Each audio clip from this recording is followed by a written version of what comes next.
What is death? Is it the end? Or is it the beginning?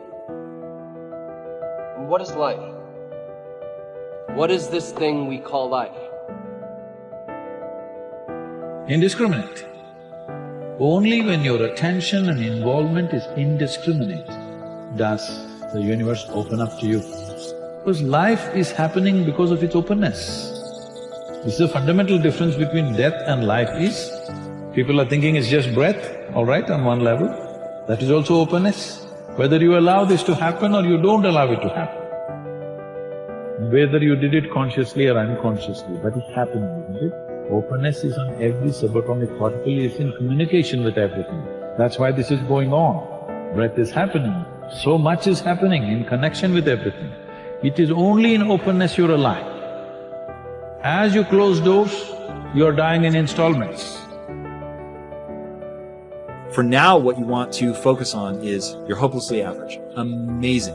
And now it's about recognizing that the average human being is designed to learn and grow and to get better. And so now it's a question of how do we put enough time and energy into something to actually get better at that thing? And that really is the key that we want to focus on. I think when you feel stuck or dissatisfied in your life, it's a signal. And it's not a signal that your life is broken. It's a signal that one of your most basic needs are not being met. Your need for exploration. Everything about your life, about your body, grows. Your cells regenerate, your hair, your nails, everything grows for your entire life. And your soul needs exploration and growth. And the only way you'll get it is by forcing yourself to be uncomfortable. What's the most important key to success? I think it's hunger. It's not getting satisfied. A hunger that doesn't go, a hunger to learn, a hunger to grow, a hunger to serve, a hunger to give, a hunger to create breakthroughs. Most people are hungry until they make a certain amount of money and then they get comfortable. And there's nothing wrong with that, but it's not about the money. It's not about the business. It's about your growth. Because every one of us either grows or dies. People ask me all the time, what does it take to be happy? I say one word, progress.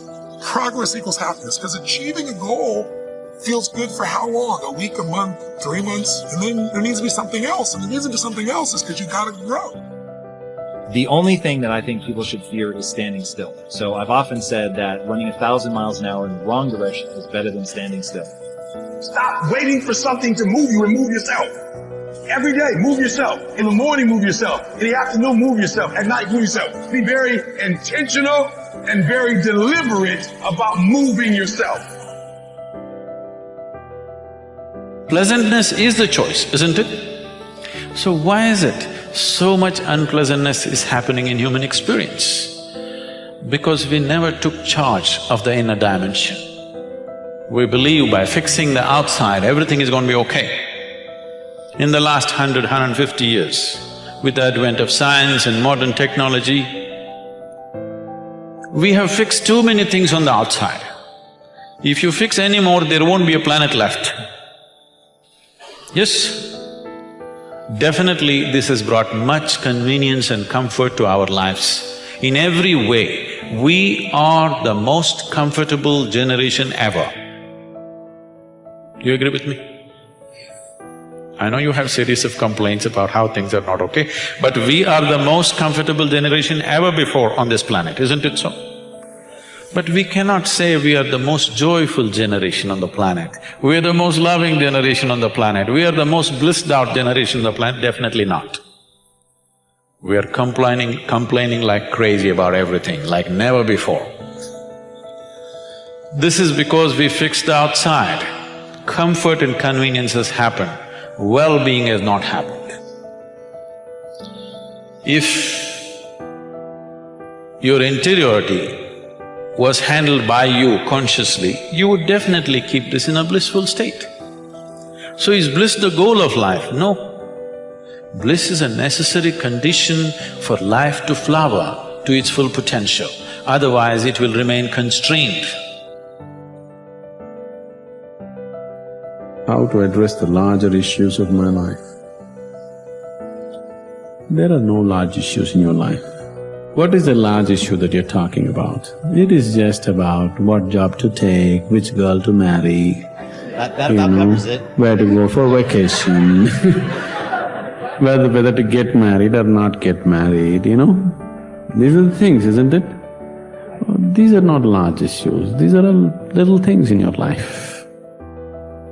Yes, oh, is it just a small thing whom I get married to? I'm not saying it's a small thing, but as an issue, it's a small issue, little issue.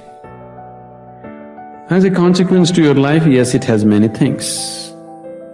But this is something that human beings have done for millions of years. We have enough experience on these things, isn't it? We know that whatever job we take, whoever we marry,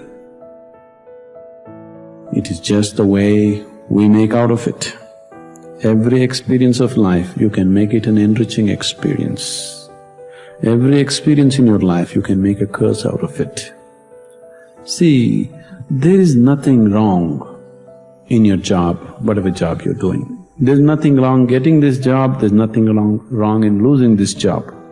There's nothing wrong in getting married, there's nothing wrong in getting divorced. There's nothing wrong in not getting married. There is nothing wrong in anything, there's nothing wrong in this or that.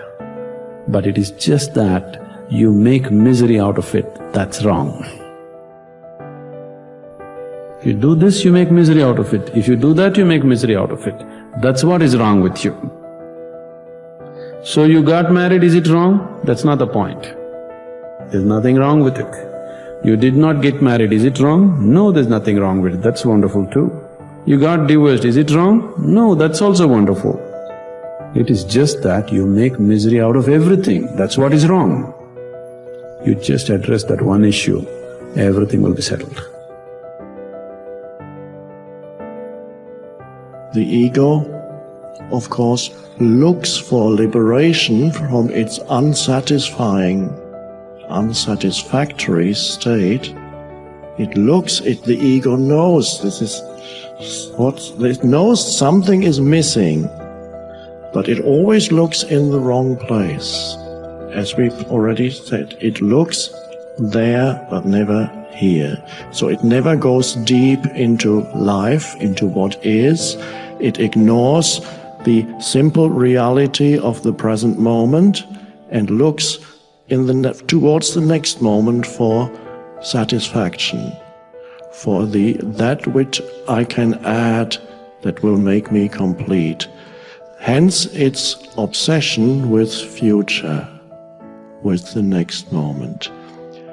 And hence everybody lives that way, almost everybody, as if the next moment were more important than this moment. And isn't that strange? It's a form of mental illness because the next moment doesn't even exist. Except as a thought in your head. That's the only absolute reality that future has, is it exists as a thought in your head. And it is fine. As for practical purposes, it's a helpful thought that there is such a thing as future, because it enables you to make an appointment. So it's helpful. We got here because of future, because of this thought that there is such a thing as future. But there isn't, because nobody has ever seen it or touched it or experienced it. And since nobody has ever seen, touched or experienced it, we can assume that it doesn't exist. And obviously it doesn't, because when the future comes, it's the now. The next moment comes that you wanted to get to, and finally you get there, and it turns out, oh, it's the now again.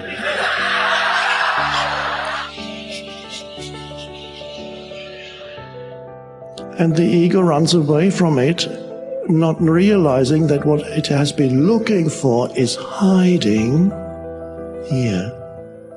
No matter what form this now takes, it is hiding where the conditioned mind, which is the ego, has never really looked. It always made the now, at best, into a means to an end, okay, this now, I need this now because it enables me to get to that more important, get to